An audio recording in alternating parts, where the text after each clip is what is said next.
Going to read chapter 6, Wreath of Roses. Out on the prairie, beyond the stable, there was a long gray rock.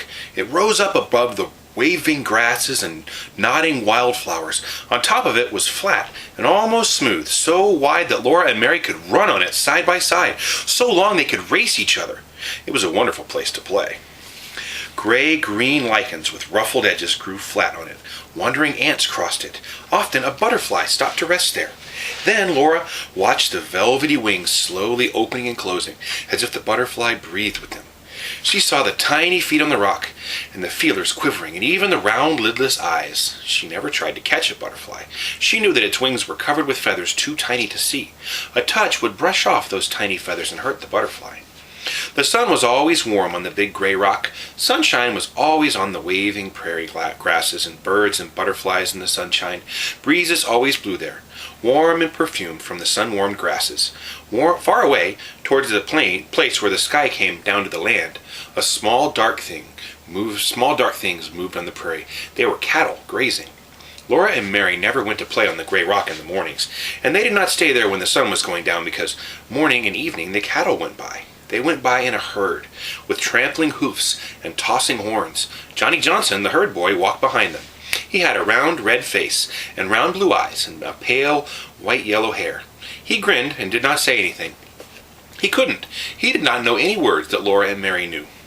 Late one afternoon, Pa called them from the creek. He was going to the big rock to see Johnny Johnson bring the cattle home, and Laura and Mary could go with him. Laura skipped with joy. She had never been so close to a herd of cattle, and she would not be afraid when Pa was there. Mary came slowly, staying close to Pa. The cattle were already quite near. Their bawling was growing louder. Their horns tossed above the herd, and a thin golden dust rose up around them. "Here they come," Pa said. "Scramble up." He boosted Mary and Laura onto the big rock. Then they looked at the cattle. Red backs and brown backs, white and black and spotted backs, surged by. Eyes rolled and tongues licked flat noses. Heads tipped wickedly to gouge with fierce horns. But Laura and Mary were safe on the high gray rock, and Pa stood against it watching. The last of the herd was going by when both Laura and Mary caught sight of the prettiest cow they'd ever seen. She was a small white cow. She had red ears, and in the middle of her forehead there was a red spot. Her small white horns curved inwards, pointing towards that red spot, and on her white side, right in the middle, there was a perfect circle of red spots as big as roses. Even Mary jumped up and down. Oh, look, Laura shouted. "Pa, see, the cow with the wreath of roses." Pa laughed. He was helping Johnny Johnson drive that cow away from the others. He called back, "Come along, girls, help me drive her into the stable." Laura jumped off the rock and ran to help him, shouting, "Why, Pa, why? Oh, Pa, are we going to keep her?" The little white cow went into the stable, and Pa answered, "She's our cow."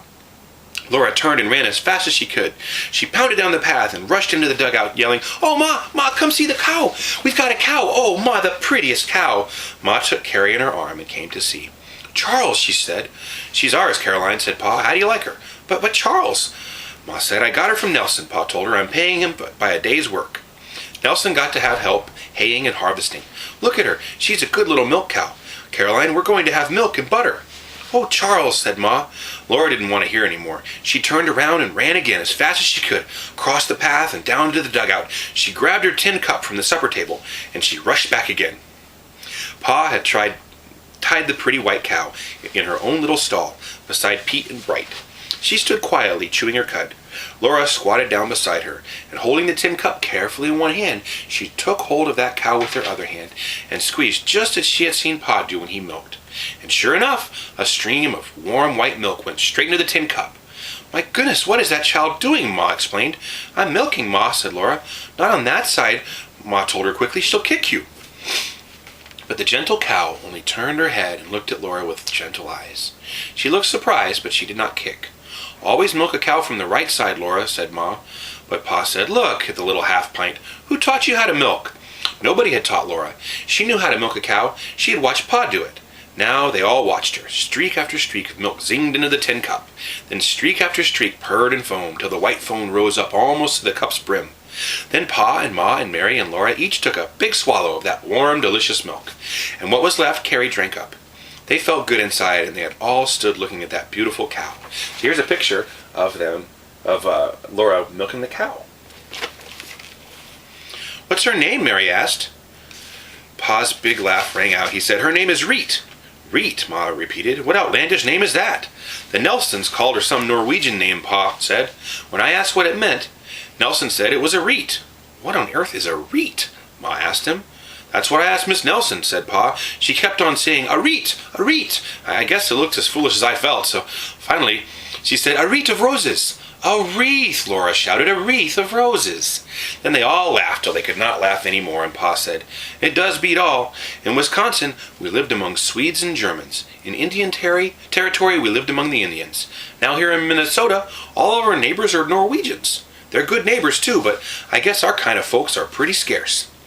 "Well," said Ma, "we're not going to call this cow Reet, nor yet Wreath of Roses. Her name is Spot." That's the end of that chapter. It's pretty short. I love you guys very much, and I'll talk to you later. Have a good night. Love you. Bye-bye.